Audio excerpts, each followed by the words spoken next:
नमो बुद्धाय। जय भीम। जय भारत। मित्रों, वीडियो शुरू करने से पहले आपको बताना चाहता हूँ कि अगर आपने अभी तक इस चैनल को सब्सक्राइब नहीं किया है तो जरूर सब्सक्राइब करें और साथ में दिए गए बेल आइकन को दबाना मत भूलें। इसी के साथ हमारे सेकंड चैनल पर आए व्लॉग आपने अभी तक नहीं देखे तो जरूर देखें, लिंक ऊपर आ रही होगी। इसी के साथ थैंक्स फीचर्स और ज्वाइन बटन के जरिए आप इस चैनल की सहायता कर सकते हैं। द बुद्धा कैलेंडर ऐप को आपने अभी तक डाउनलोड नहीं किया है तो जरूर डाउनलोड करें, लिंक आपको डिस्क्रिप्शन बॉक्स में दी गई है। बौद्ध धर्म के इतिहास को खोजने में सर अलेक्जेंडर कनिंघम और जेम्स प्रिंसेप का बहुत बड़ा योगदान है। 19वीं सदी में इन दोनों ने लाखों बौद्ध अवशेषों को जमीन से बाहर निकाला और बताया यहाँ पर एक समय बौद्ध धर्म का कितना बड़ा प्रभाव था। अखंड भारत बौद्धमय था। मित्रों, वैसे तो इस देश में टाटा फैमिली का नाम दानशूर लोगों में अग्रणी स्थान पर होता है। आज मैं कुछ ऐसी बातें बताऊंगा जिससे आपको यकीन होगा कि टाटा फैमिली कितनी महान है। तो साल 1900 से पहले पाटलिपुत्र की खोज को लेकर पटना के आसपास कई जगहों पर थोड़ी बहुत खुदाई हुई, लेकिन कोई खास सफलता नहीं मिली। 1903 तक आते आते तब की ब्रिटिश सरकार ने भी पाटलिपुत्र की खोज के लिए और राशि देने से हाथ खींच लिया। यहीं पर टाटा ग्रुप के रतन जी टाटा की एंट्री हुई और उनकी मदद से ही हमें पाटलिपुत्र के वैभव के बारे में पता चला। मौर्य वंश के शासक सम्राट अशोक को आम जनमानस अशोक महान कहते हैं। 100 साल से भी ज्यादा पुरानी बात है जब टाटा समूह ने देश में पहली बार ऐसा एक काम किया था जिसने इस धारा के इतिहास को हमेशा के लिए बदल दिया। टाटा समूह ने ही हमें मौर्य वंश के गौरवशाली अतीत से मिलाने का महान काम किया है।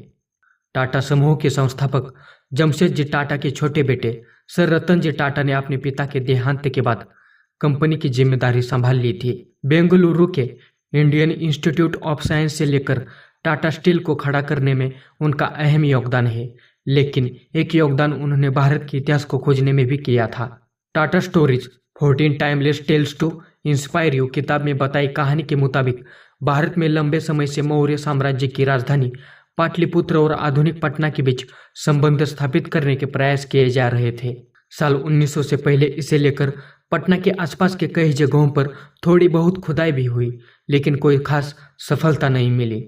1903 तक आते आते तब की ब्रिटिश सरकार ने भी पाटलिपुत्र की खोज के लिए और राशि देने से हाथ खींच लिया। यहीं पर टाटा ग्रुप के सर रतन जी टाटा ने एंट्री की और आज की पाटलिपुत्र को खोजने में मदद की।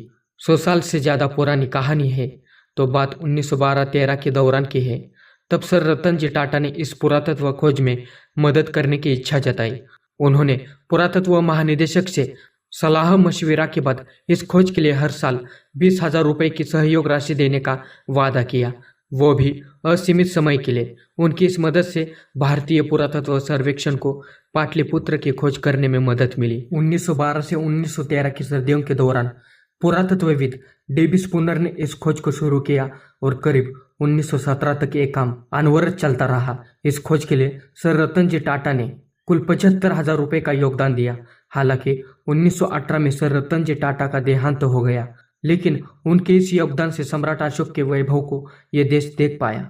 पुरातत्व विभाग की जिस खोज के लिए टाटा समूह ने योगदान दिया उसके लिए खुदाई पटना के कुमराहार में की गई। स्पूनर के नेतृत्व में करीब 10 फुट की खुदाई के बाद यहाँ पर ईंटों की एक पुरानी दीवार सबसे पहले मिली।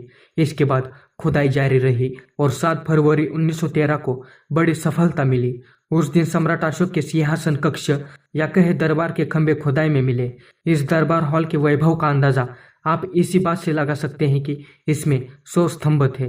फिर अगले 4 साल तक ये जगह पाटलिपुत्र का इतिहास सामने लाती रही। कई सिक्के, पट्टिकाएं और टेराकोटा की मूर्तियां इस जगह से निकलती रही।